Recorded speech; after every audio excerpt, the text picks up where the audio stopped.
കാണൂല. കടല് പോലെ കിടക്കുന്ന വയലുകൾ, തണലില്ലാത്ത വിശാലമായി കിടക്കുന്ന വയലുകൾ, കൃഷിയിടങ്ങൾ.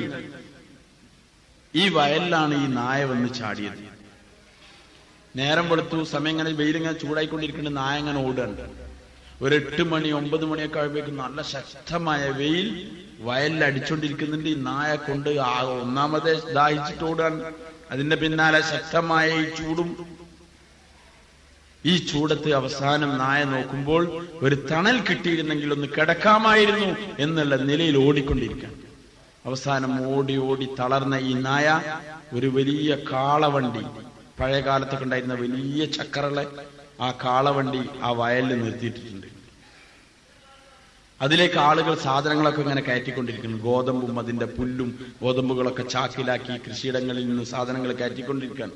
ഈ നായ ഈ വലിയ ടയറുള്ള ഈ വണ്ടിന്റെ അടിയിൽ പോയിട്ട് ഇങ്ങനെ കിടന്നു. നല്ല തണൽ. രാവിലെ മുതൽ ഓടി കതച്ചു ക്ഷീണിച്ച് അവസ്ഥയിലെത്തിയ ഈ നായ സ്വസ്ഥമായി ഉറങ്ങി. കുറെ സമയം ഉറങ്ങി. അവസാനം ലോഡെല്ലാം കയറ്റി ഗോതമ്പെല്ലാം കയറ്റി തയ്യാറാക്കിയതിനു ശേഷം ഈ കാളയെ കൊണ്ടുവന്ന് 2 കാളയും ചേർത്ത് കെട്ടി വണ്ടിക്കാരൻ അതിന്റെ മുകളിൽ കയറി പതുക്കെ വണ്ടി ഇങ്ങനെ ഇളക്കാൻ തുടങ്ങി. വണ്ടി ഇങ്ങനെ ഇളക്കുമ്പം കുറച്ചങ്ങോട്ട് ഇളകിയപ്പം ഈ നായന്റെ കാലിന്റെ ഭാഗത്ത് വെയിൽ കൊള്ളാൻ തുടങ്ങി. നായ പെട്ടെന്ന് ഉണർന്നു. വെയിൽ കാലിൽ തട്ടിയപ്പോൾ നായ പുറത്തേക്ക് നോക്കുമ്പം ശക്തമായ നിലയിലുള്ള ചൂടാണ്, വെയിലാണ് കാണുന്നത്. അതുകൊണ്ട് നായ പതുക്കൊന്ന് കയറി കിടന്നു ഈ തണലിലേക്ക് തന്നെ, വണ്ടിന്റെ അടിയിലേക്ക്. കുറച്ചുകൂടി കഴിഞ്ഞപ്പോൾ വണ്ടി ഒന്നുകൂടി ഉരുളാൻ തുടങ്ങി. അപ്പൊ നായ കുറച്ചുകൂടി ഇങ്ങനെ കയറി കിടക്കാൻ തുടങ്ങി. പിന്നെ കാളവണ്ടിക്കാരൻ കയറി പതുക്കെ കാളൻ അങ്ങനെ ഓടിച്ചു വരാണ്. പെട്ടെന്ന് സ്പീഡ് കൂടില്ലല്ലോ, കുറേശ്ശെ അങ്ങനെ കൂടുകയാണ്. അതിനനുസരിച്ച് നായ കിടന്നിട്ട് ഇങ്ങനെ ഇതിന്റെ തണലിലേക്ക് തന്നെ എഴഞ്ഞിങ്ങനെ പോവാണ്. വണ്ടി കുറച്ച് സ്പീഡ് കൂടിയപ്പോ നായ എഴുന്നേറ്റ് നിന്നു, വണ്ടിന്റെ അടിയിൽ എഴുന്നേറ്റ് നിന്നു. എന്നിട്ട് പതുക്കെ ഇങ്ങനെ നടക്കാൻ തുടങ്ങി കാളക്കനുസരിച്ച്. വണ്ടി ഇങ്ങനെ കുറച്ച് കഴിഞ്ഞപ്പോൾ സ്പീഡ് കൂടാൻ തുടങ്ങി. അതിനനുസരിച്ച് നായയും സ്പീഡ് കൂട്ടാൻ തുടങ്ങി. വണ്ടിന്റെ അടിയിൽ കിടന്നിട്ട് വെയിൽ കൊള്ളാതിരിക്കാൻ, തണല് നഷ്ടപ്പെടാതിരിക്കാൻ ഇതിന്റെ പിന്നാലെ ഓടി. കുറെ ഓടി അവസാനം വണ്ടി നല്ല സ്പീഡിലായി. നായ ഓടി തളർന്നു. ഈ നായ ഓടുന്നതിന്റെ ഇടയിൽ 2 ഭാഗത്തേക്ക് ഇങ്ങനെ നോക്കി. വലിയ 2 ചക്രങ്ങൾ കറങ്ങുന്നുണ്ട്. മുകളിലേക്ക് നോക്കി വലിയ വലിയ ചാക്കിന്റെ കെട്ടുകൾ കാണുന്നുണ്ട്. ഈ നായ വിചാരിച്ചു പോയി, എന്റെ ഓട്ടത്തിന്റെ പേരിലാണ് ഈ 2 ചക്രങ്ങളും കറങ്ങുന്നത്, എന്റെ ഓട്ടത്തിന്റെ പേരിലാണ്. ഞാനെങ്ങാനും നിന്നാൽ ഈ വണ്ടി നിൽക്കും, ആകെ ബുദ്ധിമുട്ടാവും. നായ ഓടുകയാണ്. നായ അങ്ങോട്ടും ഇങ്ങോട്ടും നോക്കുന്നുണ്ട്, ഓടുകയാണ്, ഓടിക്കൊണ്ടിരിക്കുകയാണ്. ഞാൻ അത് ഉള്ളിൽ നിന്നു. അവസാനം നായ തളർന്നു വീണിട്ട് ഇങ്ങനെ കിടന്നിട്ട് ഇങ്ങനെ നോക്കുമ്പം 2 ചക്രവും ഈ വണ്ടിയൊക്കെ ഇങ്ങനെ നായ വീണാൽ അവിടെ നിൽക്കൂല, വണ്ടി നിൽക്കോ? വണ്ടിയും ഈ സാധനങ്ങളായിട്ട് ഇങ്ങനെ പോവാണ്. ഈ കിടത്തത്തിൽ ഈ നായ ഇങ്ങനെ ആലോചിക്കാൻ, ഞാൻ അല്ലായിരുന്നല്ലോ ഈ വണ്ടിയെ ഓട്ടിയിരുന്നത്, ഇത് സ്വന്തമായി ഓടുന്നതാണ്. ഞാൻ ഇതിന്റെ പിന്നാലെ വെറുതെ ഓടി അവസാനം എഴുന്നേക്കാൻ പറ്റാത്ത അവസ്ഥയിൽ കിടക്കുകയാണല്ലോ എന്ന് നായ കിടന്നിട്ട് അങ്ങനെ ആലോചിച്ചുകൊണ്ടിരിക്കാൻ. സാരമല്ല, ഇതേ അവസ്ഥയിലാണ് ഈ കൂടിയിരിക്കുന്ന ഞാനും നിങ്ങളും. നമ്മൾ നമ്മുടെ പ്രശ്നങ്ങളെ പരിഹരിക്കുന്നത് നമ്മളാണെന്നുള്ള അർത്ഥത്തിൽ രാവിലെ മുതൽ എഴുന്നേറ്റ് രാത്രി വരെ ഓടും. അവസാനം ക്ഷീണിച്ചു വന്ന് കിടന്നുറങ്ങും, രാവിലെ എഴുന്നേക്കും, പിന്നെയും ഓടും. ഇങ്ങനെ ഓടിക്കൊണ്ടിരിക്കുകയാണ്. ഒരു സുപ്രഭാതത്തിൽ എന്തെങ്കിലും അസുഖമോ മറ്റൊക്കെ ആയി ഹോസ്പിറ്റലുകളിലാവുമ്പം ഈ മനുഷ്യൻ ഇങ്ങനെ ആലോചിക്കാണ്, ഇപ്പോഴും കട നടക്കുന്നുണ്ട്, ഭാര്യയും കുട്ടികളും ഭക്ഷണം കഴിക്കുന്നുണ്ട്, എല്ലാ ഏർപ്പാടുകളും നടക്കുന്നുണ്ട്. അപ്പൊ ആ മനുഷ്യൻ മനസ്സിലാവും, ഞാനല്ല ഈ ഭാര്യനെയും കുട്ടികളെയും വീടും ഒന്ന് നോക്കിയത്, എത്രത്തോളം എന്റെ കാര്യം വരെ ഞാനല്ല നോക്കിയത് എന്ന് മനസ്സിലാവും. ഇതേ അവസ്ഥയിലുള്ള ഓട്ടത്തിലാണ് ഞാൻ നിങ്ങളുള്ളത്. അതുകൊണ്ട് സാർമാരെ ഒന്ന് കണ്ണ് തുറക്കി, അവരവരുടെ ആഖിറത്തിന്റെ ജീവിതം, മരണം എപ്പോൾ വരും ആർക്കും അറിയുകയില്ല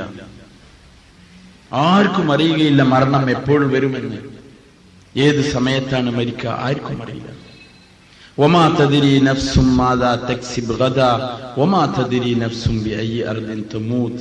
എവിടെ വെച്ചാണ് മനുഷ്യൻ മരിക്കുക അതും ആർക്കും അറിയില്ല. എല്ലാവരും വലിയ പ്രതീക്ഷയിലാണ്. വാപ്പണ്ട്, എളാപ്പണ്ട്, മൂത്താപ്പണ്ട്, ഇളയമ്മണ്ട്, വല്യമ്മണ്ട്, അവരൊക്കെ മരിച്ചതിന് ശേഷമാണ് ആര് ഞാൻ. എപ്പോഴാ മരിക്കാന്ന് ചോദിച്ചാൽ എല്ലാരും പറയും അത് പറയാൻ പറ്റൂല, ഇപ്പം തന്നെ മരിക്കും, ഞാൻ ഇവിടുന്ന് ഇറങ്ങുമെന്ന് പറയാൻ പറ്റൂല എന്നൊക്കെ പറയും. എന്തിന്റെ വാക്കുകളാണ്? അതൊക്കെ അവരുടെ നാവിന്റെ വാക്കുകൾ മാത്രമാണ്. എന്തിന്റെ വാക്കല്ല? ഹൃദയത്തിന്റെ വാക്കുകളല്ല. ഹൃദയം എപ്പോഴും പറഞ്ഞത് എന്താണ്? മരിക്കും എന്നുള്ള കാര്യം ഉറപ്പാണ്. ഇതേപോലെ തന്നെ ഉറപ്പാണ് ഇപ്പോഴൊന്നും മരിക്കൂല. തിരക്കിൽ ഓടിക്കൊണ്ടിരിക്കാൻ. സാർമാരെ, നമ്മളൊക്കെ ഓരോരുത്തരുടെ മരണത്തിന്റെ അവസ്ഥകൾ കേൾക്കുന്നുണ്ട്. ഓരോരുത്തരുടെ മരണത്തിന്റെ അവസ്ഥകൾ കേൾക്കുന്നുണ്ട്. ഇപ്പം തന്നെ നമ്മളൊരു ജനാസയുടെ മുകളിൽ ഒരു ജനാസ നമസ്കരിച്ചിട്ട് വരാൻ, ഭൂമിയിൽ ഈ പ്രശ്നങ്ങളൊക്കെ ഉണ്ടായിരുന്ന ഒരു സ്ത്രീ, അള്ളാഹു അവർക്ക് മർഹമത്തും മഗ്ഫിറത്തും നൽകി അനുഗ്രഹിക്കുമാറാവട്ടെ. അവരെ ഖബറിനെ അള്ളാഹു വിശാലമാക്കുമാറാവട്ടെ. ഈ ഖബർസ്ഥാനിലെ മുഴുവൻ ഖബറാളികൾക്കും അള്ളാഹു പുറത്തു കൊടുക്കുമാറാവട്ടെ. ലോകത്തിലുള്ള മുഴുവൻ മുസ്ലിമീങ്ങൾക്കും മുസ്ലിമാത്തുകൾക്കും മരണപ്പെട്ടു പോയവർക്കും ജീവിച്ചിരിക്കുന്നവർക്കും അള്ളാഹു പുറത്തു കൊടുക്കുമാറാവട്ടെ. സാർമാരെ, ഓരോ മനുഷ്യന്റെ അവസ്ഥ. ആ സ്ത്രീയുടെ അധ്യായം തീർന്നു. അവരേറ്റവും അടുത്ത ബന്ധുക്കൾ, മിൻഹാ ഖലഖനാകും വഫീഹാ നുഈദുകും വമിൻഹാ നുഖ്രിജുകും താറത്തൻ ഉഖ്റ എന്ന് പറഞ്ഞ് മണ്ണ് വാരിട്ട് എല്ലാവരും പോയി. ഇനി ആ സ്ത്രീയുടെ ഖബറിന്റെ ജീവിതത്തിന്റെ തുടക്കമായി. റസൂലുള്ളാഹി സ്വല്ലല്ലാഹു അലൈഹി വസല്ലം തങ്ങൾ പറഞ്ഞു, ഒരു ജനാസയുടെ മുകളിൽ മണ്ണ് വാരിയിട്ട് ആളുകൾ മടങ്ങിപ്പോകുമ്പോൾ അവരുടെ മടങ്ങിപ്പോകുന്നവരുടെ ചെരുപ്പടി ശബ്ദം ഈ മയ്യത്ത് കേട്ടുകൊണ്ടിരിക്കെ അവരുടെ ഖബറിൽ മലക്കുകൾ മുൻകർ നക്കീർ അലൈഹിമസ്സലാത്തു വസ്സലാം വരും.